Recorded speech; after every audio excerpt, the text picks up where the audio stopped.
I'll I send you some things in the chat and you are ready to go. Great, awesome. Thank you, everyone. So today we have the great honor of having Evelyn Lee with us. And if everyone could turn on your camera, that would be great because this is going to be a very interactive section. And during Evelyn Lee's 14 years as a Toastmaster, she has loved to dance around the stage and gestures animately. Extravagant gestures and movement helped her win and place at District Humor Speech and Tall Tale Contest. Then, Zoom happened. Suddenly, the stage was a tiny box on a computer screen. What to do? Well, that's why we're here. We want to come find out what she discovered and learn how to apply hand gestures, facial expression, and body movement to energize your speeches, whether you are presenting with Zoom or on stage. So from this point on, everything will be recorded. And want to thank Evelyn for doing this great workshop with us. And after the workshop, I will go into some announcements towards the end. All right. Okay, Evelyn, whenever you're ready. Thank you, Renee. I appreciate that introduction. Good evening, all. The way I'm going to run this particular presentation, I'm not going to share any slides because it is very, I want to, either you'll be doing the gestures with me or I'll be showing you gestures. So but I do have material that I'm going to be referring to. All right, so if you have any questions, please put them into the chat window. Abhijit has very kindly offered to monitor that window for me. So if you have, again, any questions, I'm happy to answer them. And we'll jump right in here. All right, gestures can be fun and they're definitely helpful when you are giving a speech. And gestures include facial expressions, body movement, both how I move pieces of my body, like maybe I'm shrugging, and also how I move around on the stage. Gestures also include eye contact and hand movement.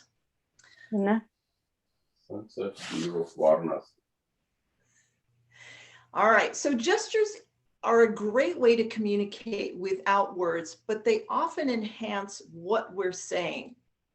However, if I use them incorrectly, they're going to be distracting. So let me share an example with you.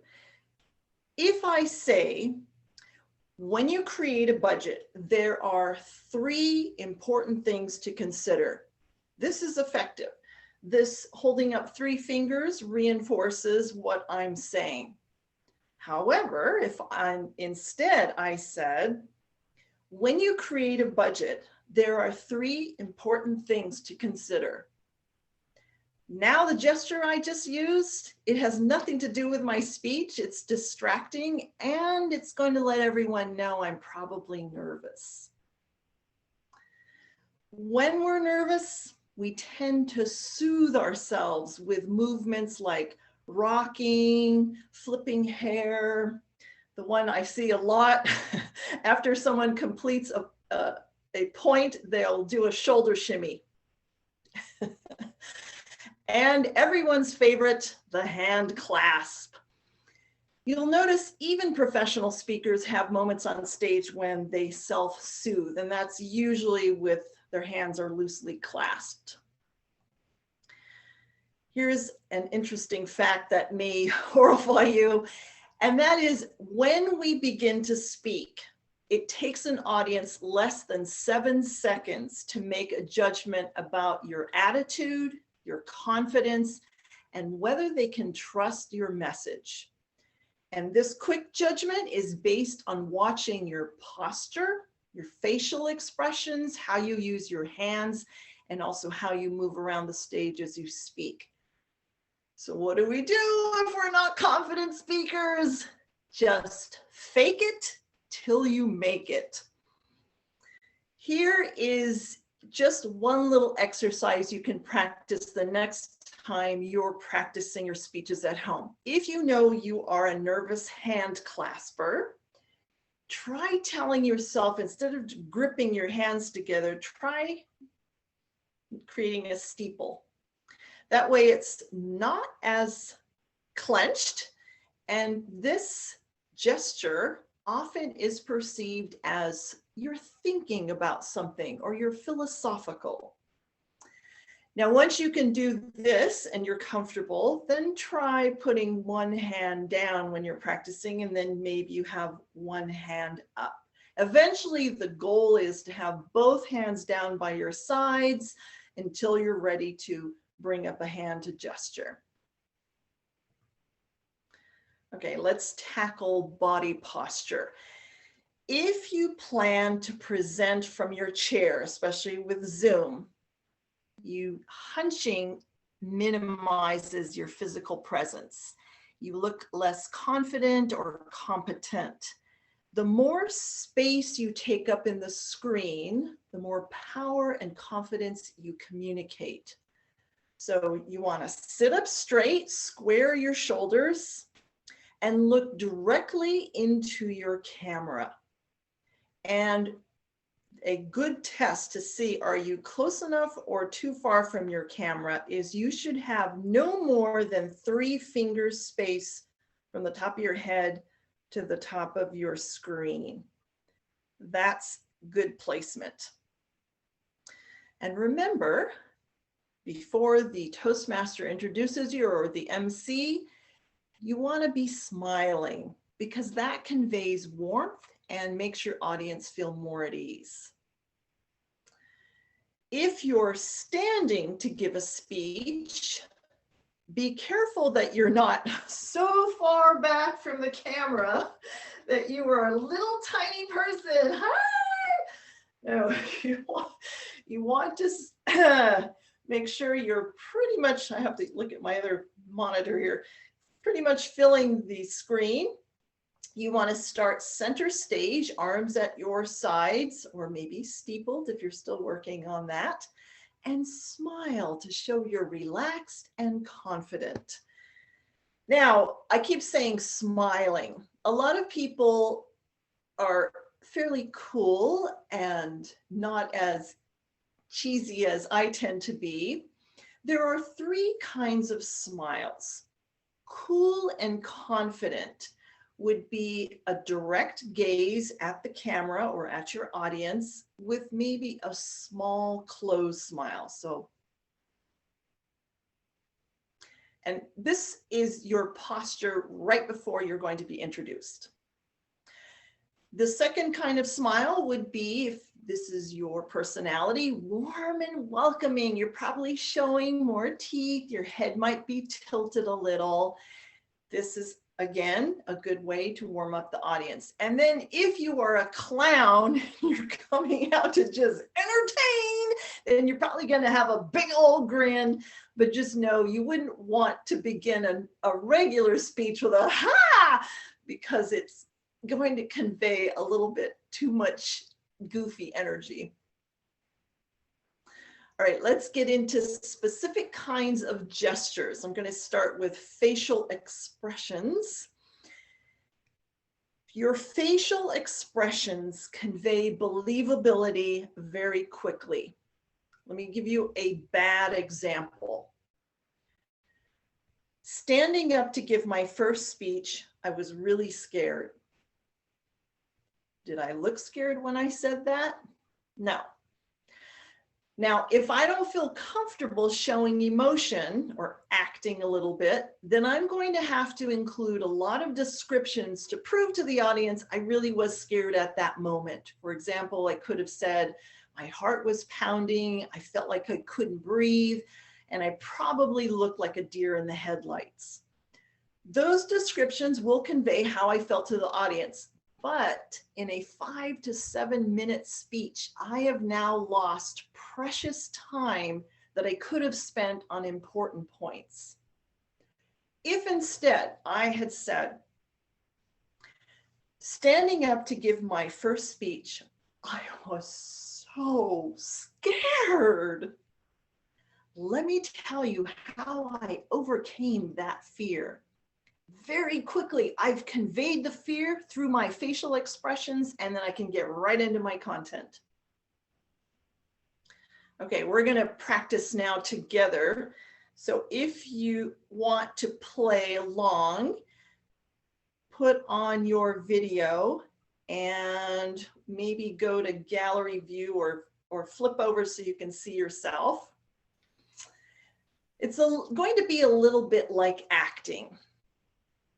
How would you, let me go to gallery view on this monitor. Just a moment, sorry. There we go. Now I can see many more of you. All right. How would you show your audience that you are smelling something good in the air? Yeah, good. So notice that you tend to put your head up. If it's something good, our heads go up. And you linger on that breath, and you all did that. Very good. All right, let's add a little more acting. You're going to pretend that you were pulling an old container out of the fridge to see if the food is still fresh. I want you to open the lid and sniff, but the food has gone bad.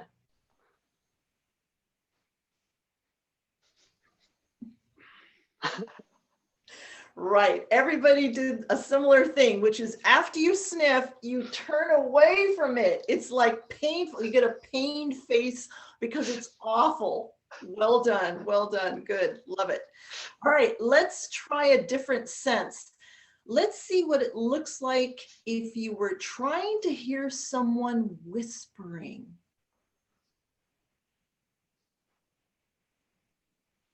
Good, good, right. You lean in, right? Yes. Because you're trying to pick up the sound. So if you were telling a story to your audience about suddenly we were in the room, the kids were asleep, and I had to hear what was my husband trying to whisper to me. So you'd lean in as you're telling the audience that part of the story. It conveys in the moment. That's how it felt like.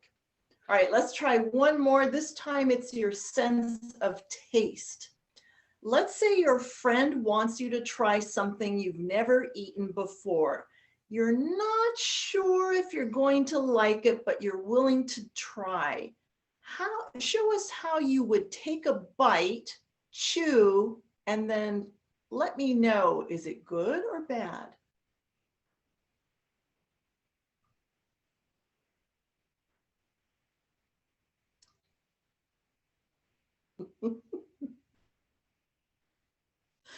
I like this. Let me see. Karen, I love it. She was really working the chew, trying to determine, is that really, what does she think? Is it good? Is it bad? Nice.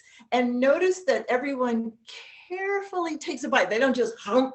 If you're unsure, your movements are more hesitant. Nice. Very good.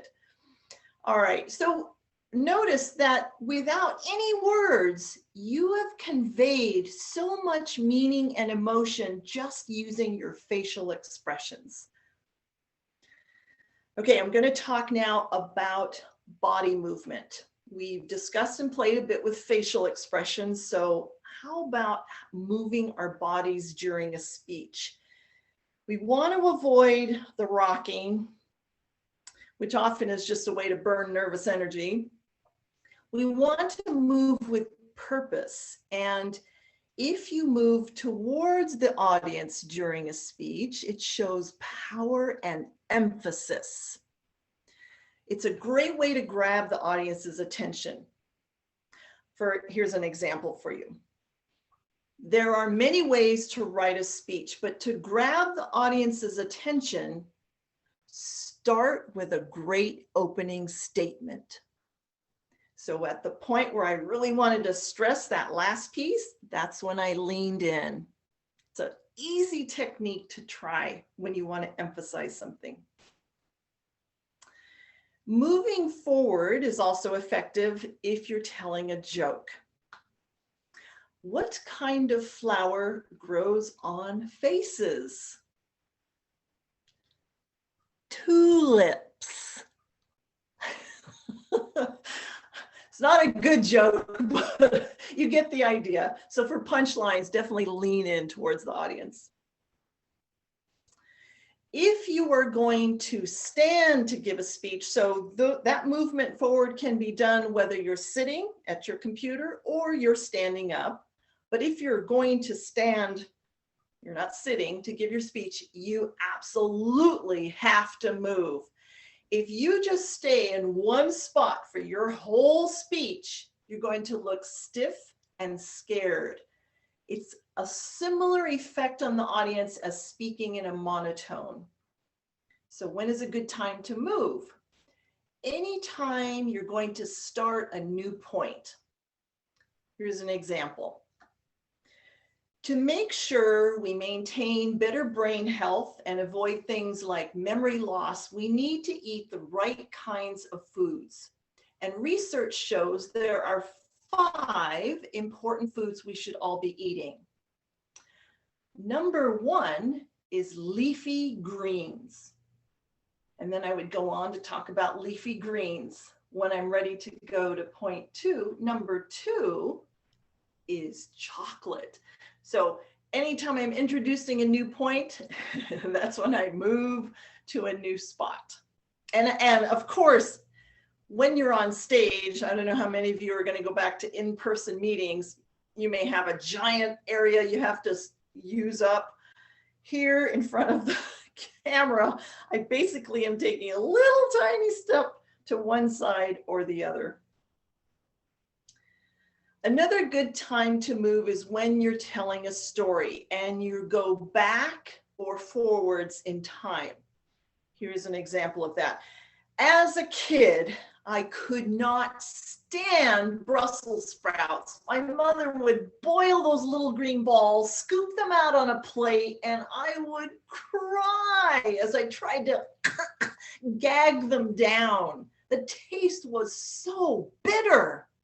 Then a few years ago, I was at a party and the hostess insisted I try her Brussels sprouts dish. I wasn't happy, but I wanted to please her, so I tried them and they tasted great.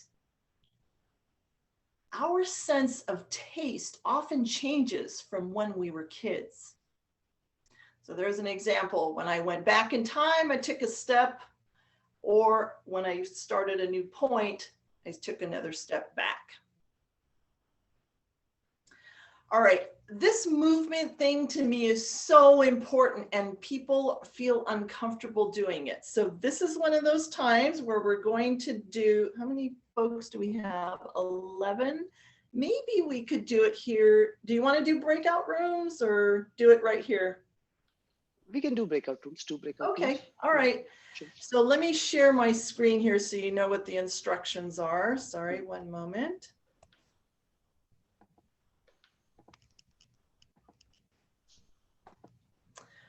All right, so when you go to your breakout room, the first person to volunteer will stand up so that you're centered in your screen, and you can just start with something simple like, when I give a speech, I want to, what, entertain, inspire, whatever, just one sentence. The next thing you're going to say, you want to move to your left or to your right. But the first time I gave a speech, and then let your group know what happened when you gave a speech. So what you're practicing here is trying to move and talk at the same time. It's going to feel stiff and awkward if you don't do that normally, but go for it. Just this is your chance to play.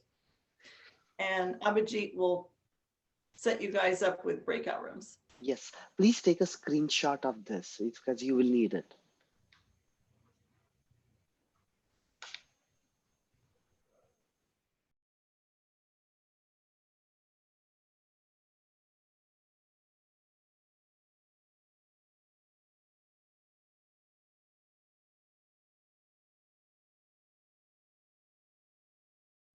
Hi, Karen. I can't hear you. You're muted. I'm muted. Okay, and I think I have to stand up. So Same. I just like moved. I have to get off my chair. Oh my God, we got the expert. Hi. You've got to know. I'm giving a speech. Oh, I stood up. I'm all screwed up. I'm giving a speech tomorrow at 7:30 in the morning to a group of chief operating officers. Oh, Ooh. Great tips. I already picked up a couple I'll be using tomorrow. good, It good. won't be the chewing one though. Okay. All right. Well, do you want to just begin with, since you're the one, you're on camera right now, so you can begin with, what were my instructions? I already forgot. When I give a speech, I want to, and then the next line, start to move somewhere else. And you either want to entertain or inspire, or what do you want to do for your audience when you give a speech?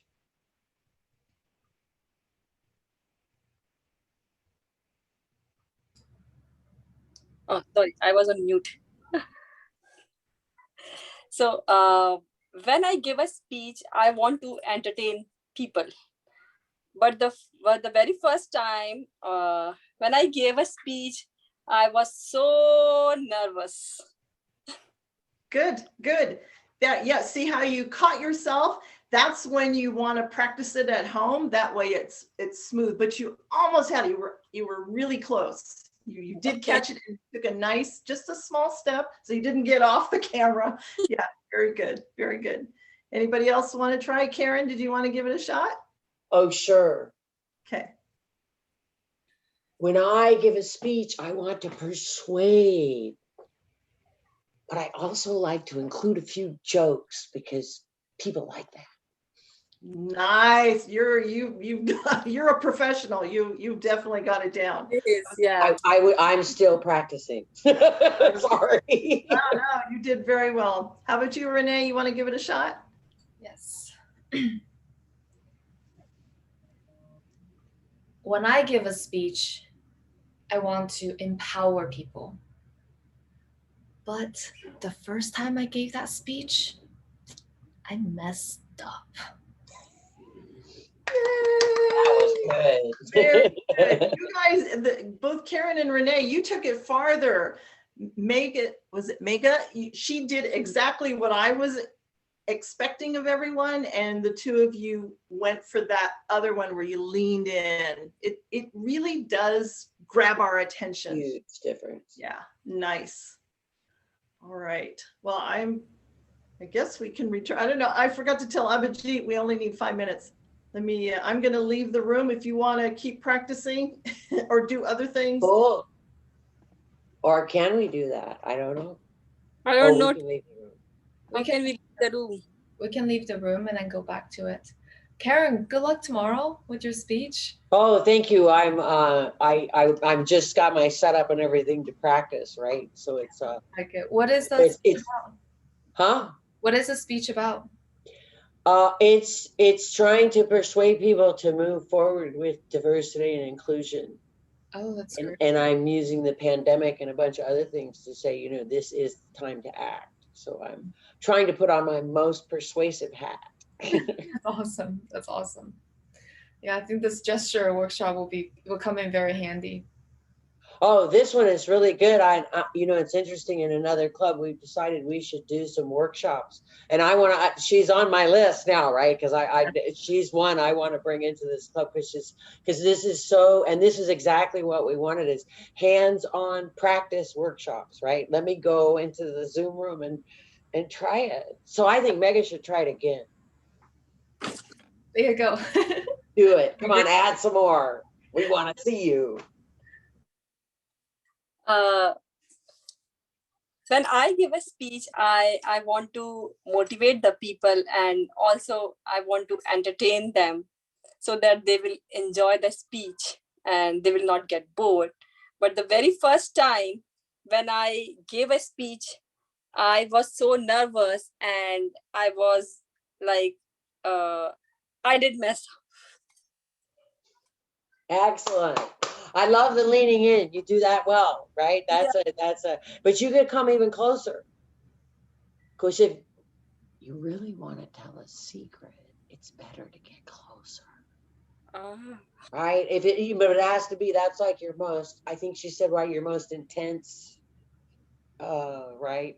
Yes, I agree. Karen's feedback is really, really good. And in fact, whenever she gets closer, it's so personal. And then like she ends up like whispering as yeah. she's like right in front of you. I really, really like that. I love that a lot.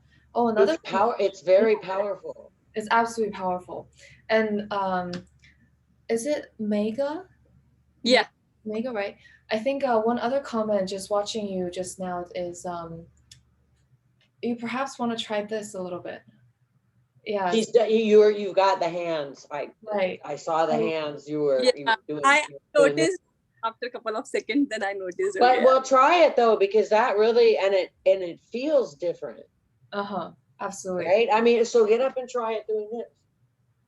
Because Just Avi's going to dump us out of here when we need to go, right? So, so try doing it, Mega, with what you just did, but with the hands. do you want to try again? Sure. Mm. When I give a so when I give a speech, I want to entertain the people and also motivate them. Good. That's good. It's good. It's good. Keep going. But the very first time when I gave the speech, that time I was like so nervous, and but I did well. Wow. Now the difference between the one before and this one is incredible. And Yeah. it happened as soon as you put your hands together, because you started this again, right? Then you put your hands together, then you did this, and then you were doing this. Okay. I mean, it opened you up. So there's some power in that movement. Yeah, I thought that was a very effective feedback that she gave. I never thought about like how to like when I was nervous, I tend to just like Yeah. close my fist. I was like, oh, that actually made me a little bit more relaxed. And it, Of course. But yeah. And then the first breakout group I went, a couple of them actually tried, rather than moving left and right, they moved forward, which is movement, right? So the point is, you don't want to just get stuck. You can go this way a little bit. You can go over here a little bit. You can go back, although be careful, don't get too tiny. And you can move forward. Have fun with it. See what works best. And just know that when you move forward, you're really grabbing the audience's attention. So you'd probably be wanting to say something important at that point. Okay. Let me stop. Or did I already? I'm not sharing right now. Okay, good. All right, so the next thing I'm going to discuss, and it came up in one of the breakout rooms, is eye contact. And we were talking about it, that it's so difficult to maintain, especially when we're using Zoom. And the reason for that is because for me to make eye contact with you or my audience, I need to look at my camera. But then I can't see the faces of the participants. yes. But if I look at your faces, then I'm probably looking down and not at the camera. And so my audience is going to see me looking down. I'm not making eye contact. So here is the only trick I can think of, and it works pretty well. When you're in Zoom, put your application screen as close to the top of your monitor and to the camera as possible. And then set it to speaker view rather than gallery view. In speaker view, you're going to have maybe 4 or 5 people across the top. Now, when you're giving your speech, you can look at those folks just along the top there, and every once in a while come to the camera. It works pretty well. It looks like as if you were on stage and you were turning your eyes just briefly to someone to the other side of the room, back to the camera, looking at someone else on this side of the room. So it's tough, but it is a kind of workaround. Another way to avoid losing eye contact with your audience is to put distance between you and the camera. So the farther back I am, it's harder to see where my pupils are. So you can get away with looking a little lower and people will still think you're looking at them, at the camera. That, of course, means it's another advantage to giving your speech in a standing position versus from a chair. And the last thing I'm going to cover here are hand gestures. We'll do a lot of practice together on this one. So other than facial expressions, body movement, eye contact, we gesture with our hands. There is a company that trains people skills and they're called Science of People, and they analyzed hand gestures in TED Talks, and they found that the most popular presenters used almost double the amount of hand gestures compared to the least popular speakers. Now, too much hand movement looks jerky, flickery on the screen, very distracting. Or if I do big sweeping gestures that keep going out of the camera, that's rather annoying. And gestures that come in too close to the camera. Know what I mean? This huge hand blah, coming into towards the audience, also very distracting. So if I'm sitting very close to the camera, I need to keep my hand gestures pretty small so they remain within the computer screen, the computer area. And I notice in general, if I keep my elbows in line with my shoulders, so I don't swing my arms out because then they'll leave the screen, that helps. And if you can go ahead and look at your own self in Zoom to watch yourself on camera and hold your arms to the side, your hands, until you come to the edges. Oops, this one's too far. There we go. So that is your horizontal area, and you can move your hands anywhere within that. So now try taking one hand, point to yourself, and now point to the side. Oh, my fingers went too far. So you need to be careful that it doesn't go off the screen. It feels really weird. It's so tight and constrained. Now, just for the heck of it, try standing back away from the camera and notice how much more room you have to gesture. If you're someone who enjoys gesturing a lot, as I like to do, it's probably a better idea for you to give a speech standing versus sitting. All right, we want to use hand gestures for specific reasons, not just have them flapping around for no reason. And the best time to use a hand gesture is when you want to emphasize a point. So just like we learned, you could lean into the camera, that's fine.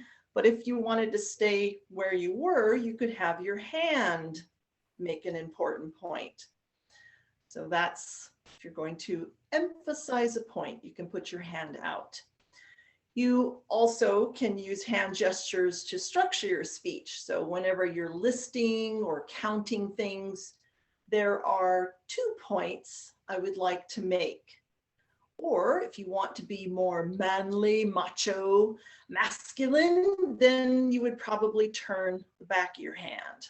So in general, women tend to go 1, 2, 3, 4, 5, and guys tend to go 1, 2, 3, which is really weird to me, 4 and 5.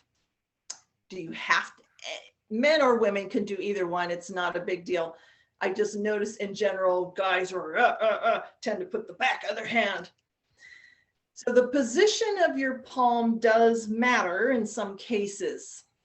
If we go back in time, people used to carry weapons with them all the time. And if you approached a stranger and showed an open palm, that let them know you have no weapons and you come in peace. Today, if we show an open palm or a palm that is up, that conveys trustworthiness, that you're honest, or you're asking for a favor.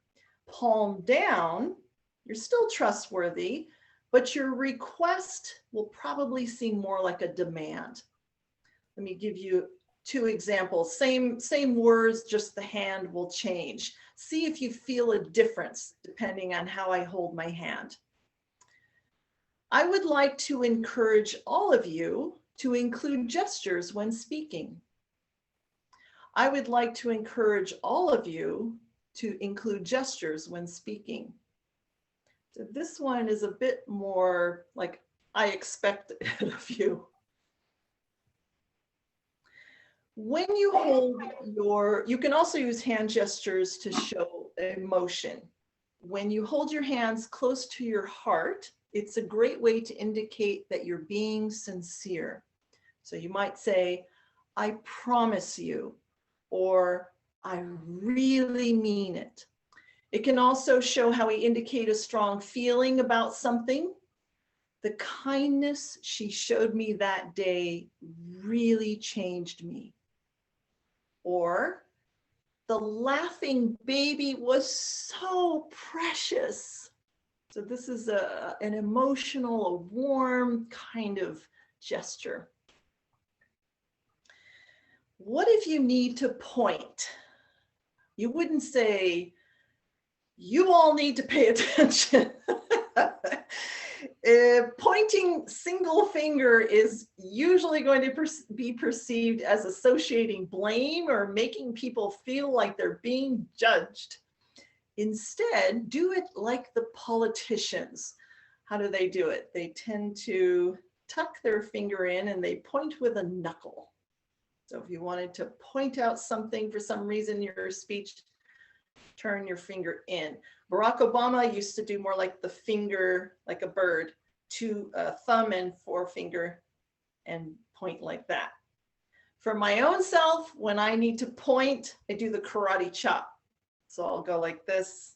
I do a whole hand. Play with it, see which one works for you. Just avoid the single digit. All right. I'm going to go back to gallery view here. Now, how might you gesture with your hands if you were comparing 2 things, this or that? That's right.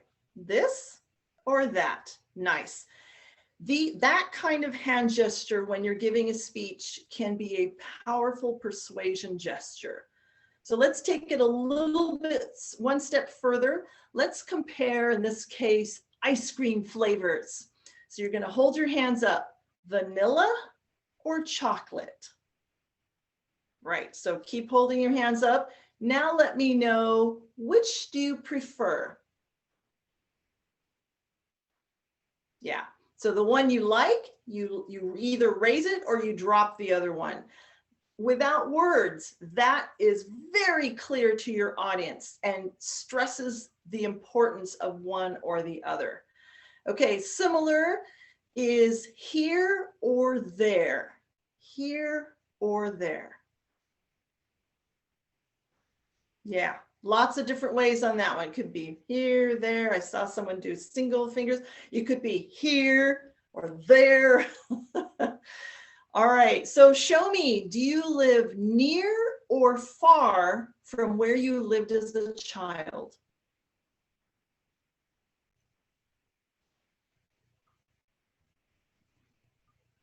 Near. Near in some cases or very far in others. Good. All right, small, medium, and large. This you can use to literally show different levels when doing, let's say, a pricing comparison. You could say, we offer the premium package at the highest level with all the bells and whistles. And then we have a basic package, which is good for companies that aren't ready for a huge transformation. But our top seller is this package right in the middle. So visually, that comparison is really clear to your audience. How would you gesture if you want to tell people to think about something? That's right, the brain tap. Think about it, or remember this. Good, good one. Especially at the conclusion of your speech, that little extra gesture will drive home the point for them to think.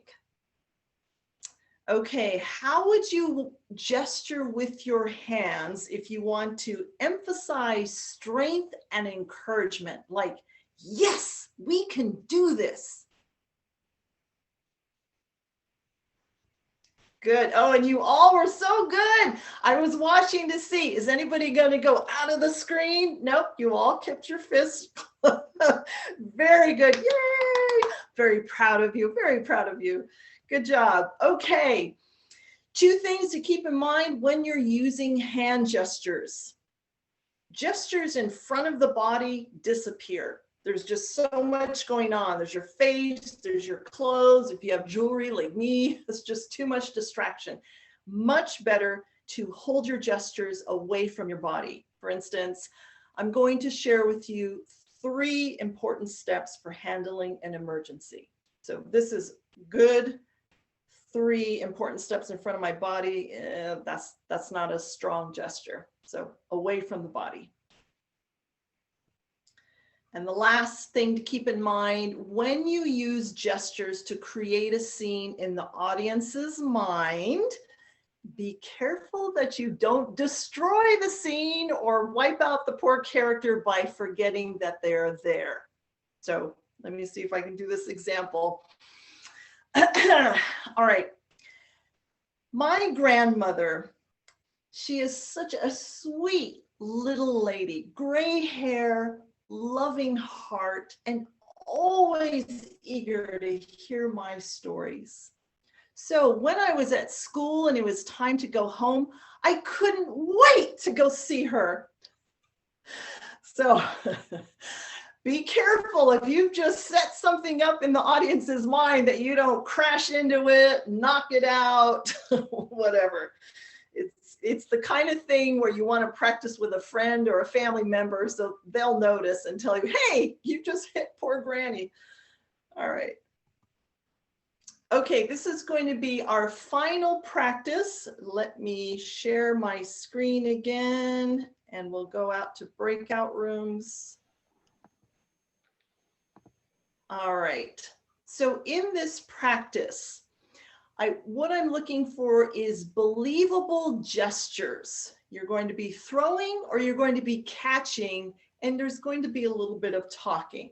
Simply, person 1 is going to imagine they're holding a ball. Could be a tennis ball, a basketball, a bowling ball, whatever kind of ball you want. You're going to call out the name of someone else in the breakout room with you. So Karen. And then I'm going to describe the ball. I have a tennis ball. It's fuzzy and green, kind of just fits in my palm. And now I'm going to toss the ball to you. So I toss Karen the ball and Karen has to catch it. What the people watching are looking for is, did the gestures seem believable? If they just put their hand up, you don't get a sense of weight or anything. And if you have time, which you probably will, try throwing different kinds of objects. You're going to let whoever is going to catch, let them know what you're throwing. It could be a balloon, because think of what happens when you throw some of these, or a paper airplane is going to move all over the place before you catch it. Imagine throwing Jell-O or catching Jell-O. What would that be like? So go ahead and have fun. This is your chance to be goofy, but you're trying to be believable. And those who are watching the others after they've thrown and caught, let them know, did it work for you or could they have changed something? All right, go have fun.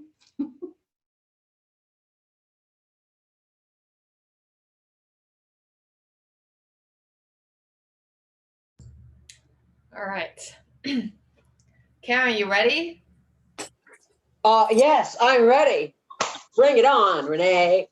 I am going to be throwing this half empty bottle of coffee at you. You already think I'm a better catcher than I am. Okay, 1, 2, 3. Coming. Got it. And it's still right side up. Nice. Okay. Mega, I'm going to throw it to you now because everybody needs a sip of this fabulous Starbucks coffee. Ready? Yeah. I catch it. Oh my God, this is too much fun. I mean, what a great exercise.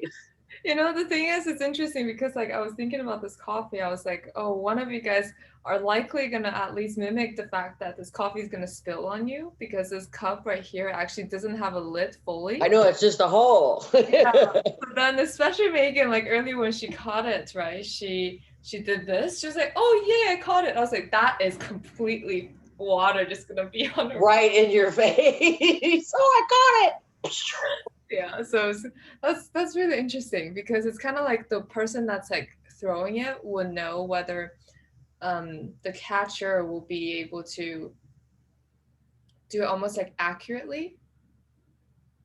It's almost, it's even though the object is not there, you can tell whether that is a very Whether they're really playing with it. reaction or not. Yeah. Wait, someone throw it to me. Oh, okay, Mega, you got to send something to her. I think you should throw something else though, but you got to describe it so she knows how to catch it. Headphone, my husband's headphone. Oh, okay. That's tiny. Yeah. Renee, I'm throwing it. Oh, I'm trying. Okay, how do you do this? It was like, it's so tiny, I'm gonna bounce it. I was like, oh, oops, dropped it. That's likely gonna happen to me. Well, actually, that's even better when you act that out. Oh, poo, I dropped it. Oh, God. Got it. See, that's even better, right? For catching something, if if you're really doing that on stage, because it hams it up but it makes it real. That's good. Because if people threw stuff at me, I will drop it. It's guaranteed. Yeah, absolutely. And also like the way that she threw it was a bit like hard. Well, she chunked it hard. There was no like gentle toss in that. She chunked it at you. Yeah. No, this is fun. This is great. Okay, Karen, I'm gonna throw it to you. Okay, now I'll go. Okay. Ready? Oh. Great. Now, Great. coming at you, Renee. Okay.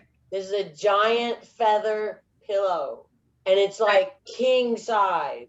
So, and it's even if it's a feather, it's really heavy. Are you ready? Yes. You ready? I'm gonna kind of have to swing it at you. Yes. Oh, lucky. Yes. Did I open my hand wide enough to count? I opened it, right? You could have gone a little wider, but I went too wide. When I finished, my arms were gone out of the screen. It's great. And All right. Such a great exercise. What were you throwing, Karen?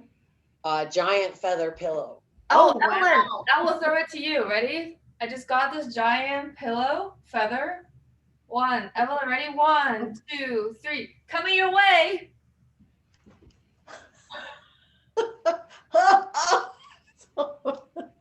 Nice. How All right, about, toss it to Mega. yeah, Mega, let's see. Let me give you something different. Oh, she's gonna get a new one. Yeah. In the last breakout room, it's sort of related to feathers. Someone threw a chicken. So, okay, she's flapping and squawking. Here it comes, Mega. Well, we haven't been very creative.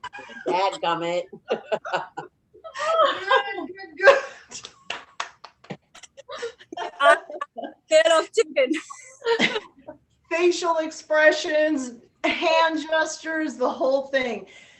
Well, I'll summarize when we all get back in the room, but I'll let you guys keep playing if you want. I'll get back to Abhijit, let him know he can probably bring everybody back. Thank All you. right, what else can we throw? All right, Mega, throw something else. Okay, I'm throwing the pillow. Oh, Okay, all right. It's very cute. Ready? Ready. Oh, okay, got it. Great. Got All it. right, Renee, it's coming at you. Wait a second, I can't see. It's blocking it. Oh. Okay, one more time. All right, ready? Oh, I got it. Great. So fluffy. Now throw it back to me. Okay, ready, Megan? 1, 2, 3. Here you go. Oh, now that was really good. That was really good. Even though we saw you throw it up, it really had the impact Yes. of you catching it. So that, that's kind of really funny. What she actually did there, what I realized that would be more realistic was like actually how close her hand closed up, because the pillow is actually really thin.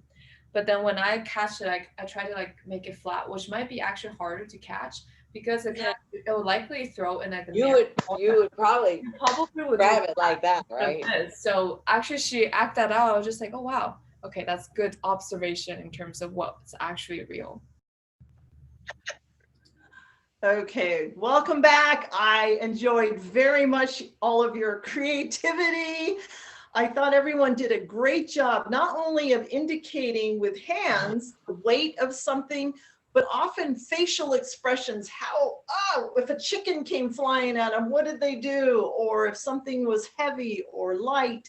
So excellent job. You guys really went for it. And when you are sharing your stories, or probably a story more than a speech for this kind of gesturing, that helps it come to life, and it will entertain and make your story more believable to the audience. So at this point, if we have any questions, I'd be happy to answer them.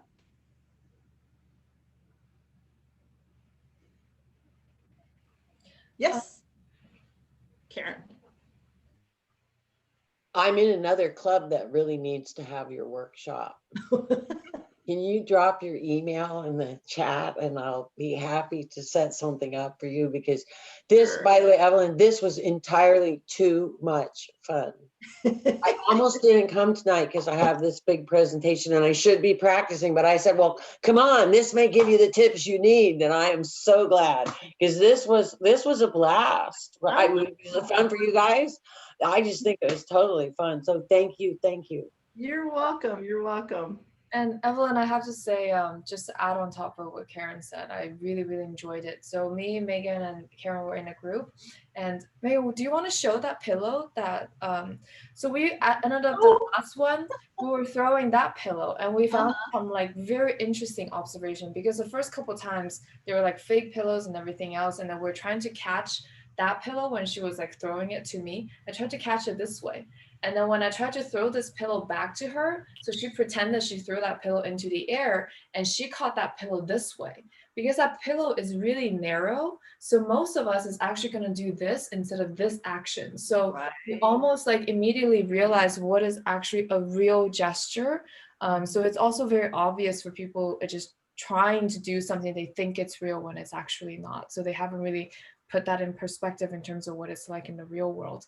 So I just thought this exercise, and so happened she decided to pick up a real object to us, and then it was very, very great learning exercise. So thank you so much for oh, you're welcome, and thank you for that analysis. Yeah, it's true for anyone acting, if you're a stage actor, where you have to feel like you're really there experiencing whatever it is that's going on. Yeah, good. And that was a great idea. You could even play with it. I don't know. I've never done that with a partner, but let's say Megan has the pillow down and then you're tossing. If each had something similar and then she could flip it up and it would look like she caught it from you, you could play with something across screens. It's wonderful. It's really great. Thank you. You're welcome. You're welcome. It was great. I really, really enjoyed it, Evelyn. I'm glad. I'm glad. Yeah, thank you. Yay. Oh yeah, see, talk about hand gestures, right? Oh, the other one I learned was drum roll. And so I was taught do this for drum roll before you're going to announce the winners of something. I used to do this, and then they taught me, no, do this. Aha. Sometimes I see people used to do like this or something like, Or drum roll, or but like Or- if they want to emphasize something, they say, oh, okay, I see. Or not, if he's a good speaker. I was like, not so much. Yeah. Oh, that's the quotation mark The thing. quotation mark. Yeah. The quotation mark as like an emphasis, or just doing something that's more ironic. Like he is a good speaker. That really Right. means he's not a good speaker. Exactly. That's a good one. Yeah. Are there any other gestures that you've seen someone do, or perhaps a gesture you saw that you thought, what? I have a friend, Ravi. Yes. So he does that underwater. Nice. Oh, that's good. That's Yes. You're creating. how do and then you you're- gesture for a part of my speech? I'm talking about the pandemic and how devastating it's been on women. Yeah. How do you gesture? I can do anything crazy, but when it comes to something very serious, I have a hard Right. time. And that's when it's something serious, before you get to that statement that's very serious, make sure you're a little bit away from the camera. Then when you move in, you're letting everybody know, look, listen. It's really okay. So it's the forward motion. Okay, good. Definitely, definitely. Yeah. And there was one where I was indicating to folks that I needed to get in line at a bus, and everyone kept cutting in front of me. And so suddenly I was at the back of the line. So it Oh, was that's good. That's good. Or the other thing, and this is because we have wide angle lenses on our camera, see if I can do it. If you say, go back in time, look how far my hand. Oh, very interesting. Yeah, so you can play with that wide angle. Oh, this is too much fun. Well, I think if there's no questions, I'm happy to answer anything if it comes up later in your mind. I just email me or something, and I'm happy to answer. And I did put my email in the chat if you need it. And this was a lot of fun. Thank you, Abhijit and Renee, for inviting me and letting me share with the folks. It's good. Evelyn, thank you so much. We all learned so much and had so much fun on a Wednesday night. Oh, Thank you. yeah. I'm glad. We'll write up a quick blog post about this for those who cannot attend. And I think many who's gonna go to your next workshop would definitely benefit from this. So thank you so much. You're welcome. You know what, Renee? I'll send an invite when I get her to come to the other club. Yeah. That anybody who didn't hear about it or didn't manage to make it has a second chance. I agree. Right? Yeah. Because you also want, different people in the breakout rooms too, right? I think that makes it more fun. So Yeah. Definitely. Oh, I totally didn't realize you have a handout. That's great. This is awesome. Yeah, everyone download the handouts. I think it's a good summary. And now we're 1 minute over. Just a quick reminder, this Friday we have a workshop on reposition yourself for the workforce. And then next Wednesday we have one regular meeting on self-awareness. And then next Friday we have a workshop on improving your social presence. So those will be the next 3 events that we have planned, and a couple other ones will happen in July. So we'll see you guys hopefully soon. Bye, guys. See Bye. ya. Bye. Thank you. everyone. Thank you. Wonderful evening. Thank you. Bye. yeah.